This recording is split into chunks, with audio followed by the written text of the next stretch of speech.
Hello gunners, welcome to another video, and we've actually had quite a lot of news drop in the last 24 to 48 hours since my last video. So of course on the hashtag is it gonna happen show, we'll be talking about it all. We're close to a big signing in a department of the club maybe that you didn't know about. But before I begin, if you are new here, please hit the subscribe and like as well, it'd be greatly appreciated. So let's start with the big news that has come out from Fabrizio Romano. Arsenal are in advanced talks with former Juventus head of scouting Matteo Tognozzi to be a part of the team under Andrea Berta. Tognozzi is accredited with the signings of Matthias Sule, Dean Huijsen and Kenan Yildiz, among others. So this is somebody that I'm quite happy that Arsenal are close to bringing in. He's got a really intelligent brain in terms of identifying certain profiles.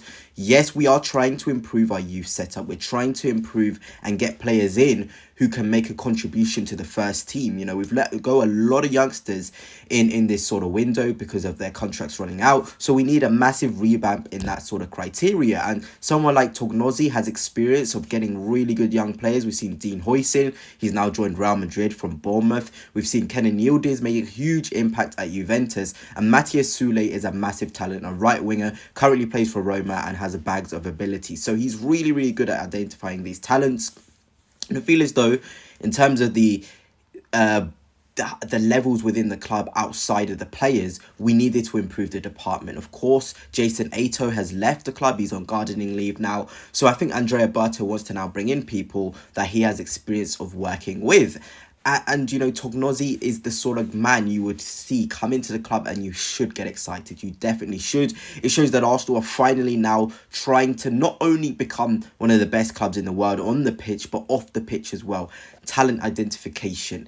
Players, or sorry, not players, staff who know their stuff. You know, it's time to now properly build the club from the back to the front, and someone like Tognozzi coming in is a massive indication of Arsenal trying to reach those levels. He'll be the second man to Andrea Berta, so that's always a positive. You know, he's now making his stamp on the club. You know, there's been a lot of talk about Arteta having too much power.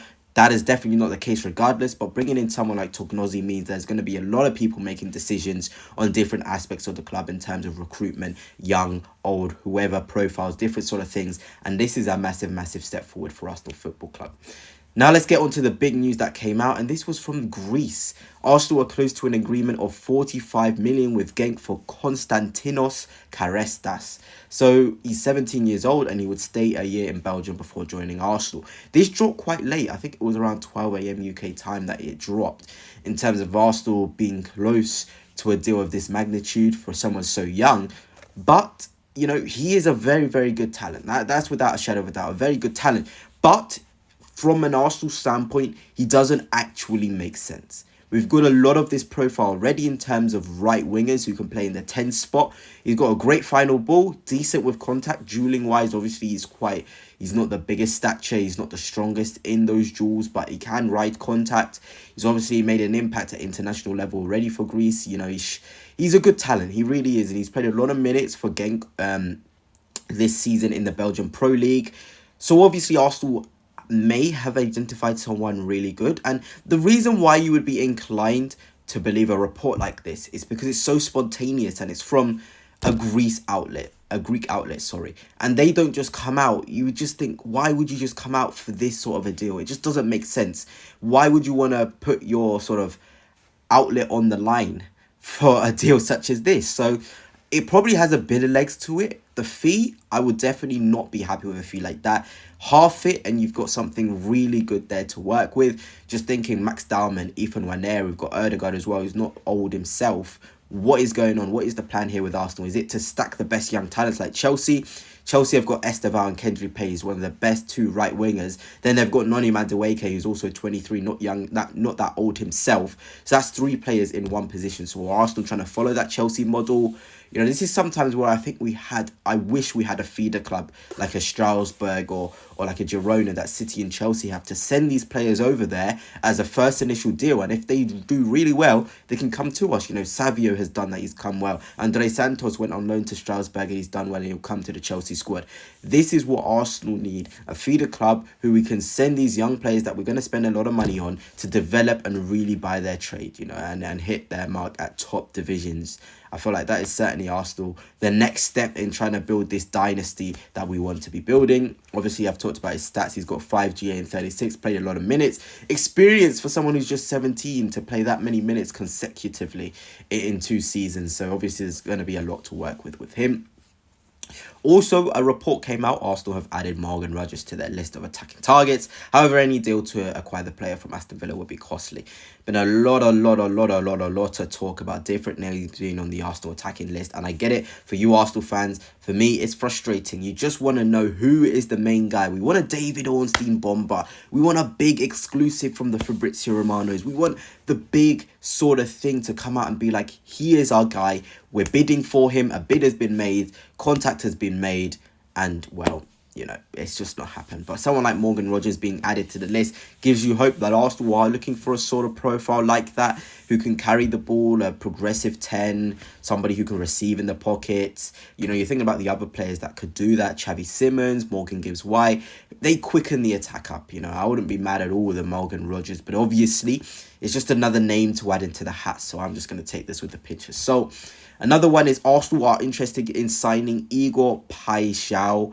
I know I'm butchering his name. Brazilian winger, plays currently for Feyenoord. We've been interested in him in the past. He'd be nice to come in as the third winger. You know, you sign the big one, the Rodrigo, the Leao, the Nico Williams, the Barcola. You get one of those in, then you bring in Igor.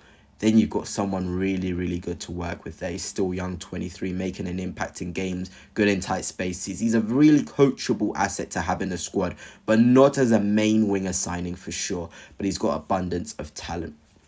And here's some news for you, the guys that love Victor Gyökeres. Thought I just put this in because obviously Arsenal have him and Sesko as it seems to be our main options in the centre forward position. It says Victor Gyökeres is open to Manchester United. No approach with Sporting yet, and several European and Saudi suitors, but Amran is still in touch with the player. So this looks pretty likely to sort of happen. I would be surprised if it doesn't.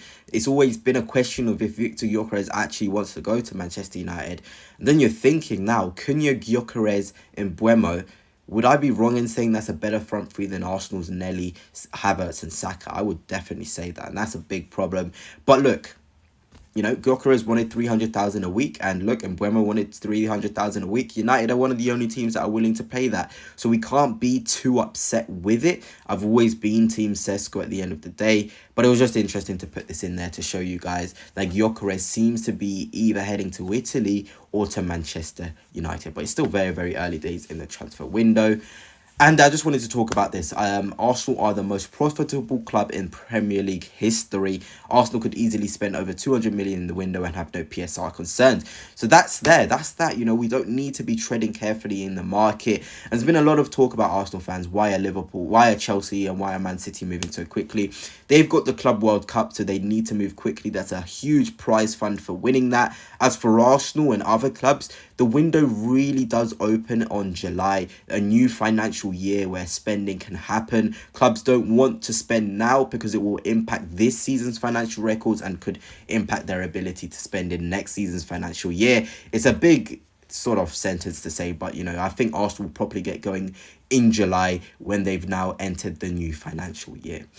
But anyway, that's it for now, gunners. Hope you have enjoyed, and until next time, peace.